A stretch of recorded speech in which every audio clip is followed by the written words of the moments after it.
Comment créer un compte Skype? Donc, sur mon bureau, j'ai directement l'icône Skype, j'ai double-cliqué et là, il va me demander l'identification. Donc, si je n'ai toujours pas de compte, je vais cliquer sur Crée-en un.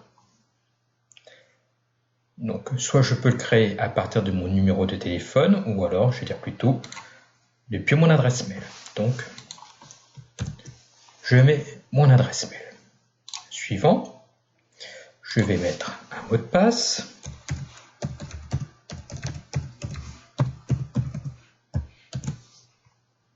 Suivant. Prénom.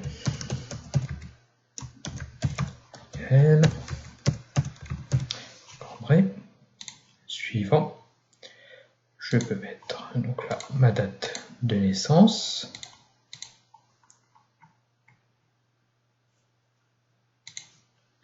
Suivant. Là, je vais faire un petit tour sur ma boîte mail. J'ai reçu un code de confirmation 7243 et je ne le mettrai qu'une seule et unique fois. Est-ce que je veux obtenir? Non. Suivant. Là, j'ai le fameux symbole de sécurité, ce qu'on appelle le CAPTCHA. Donc, KD6 BLLW 4KQ. Suivant.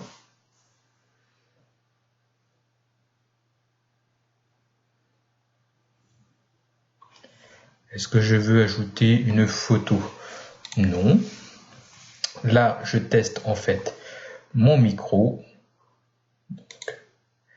Alors là, pour l'occasion, je ne vais pas le faire parce que sinon, vous allez avoir un effet de Larsen. Donc, ça va être plutôt désagréable.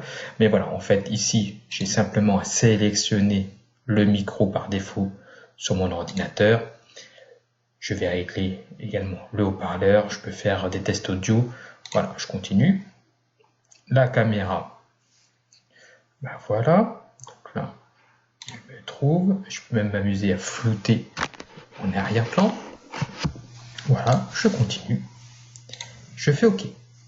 Et donc là, désormais, mon compte est créé. Vous voyez, il n'y a franchement rien de bien compliqué. Pour trouver une personne, j'ai ici personne, groupe et message. Je clique et je vais m'amuser à faire une petite recherche. Par exemple, quel Cambrai.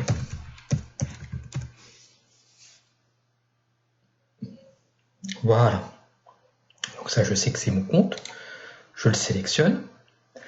Et actuellement, il ne fait pas partie de mes contacts. Eh bien, je peux très bien le saluer.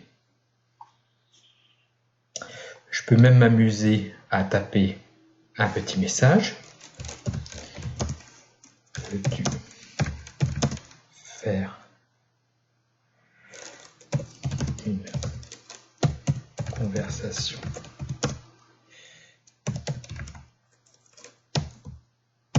Voilà, je fais entrer et c'est envoyé. Là, éventuellement, je pourrais, pourquoi pas, eh bien, demander à créer un groupe avec plusieurs contacts. Par exemple, je pourrais dire groupe famille, groupe professionnel, etc., etc., etc. Si je veux entamer une conversation vidéo avec cette personne, là vous voyez ici, j'ai appel vidéo, j'ai juste à appuyer et ça va envoyer.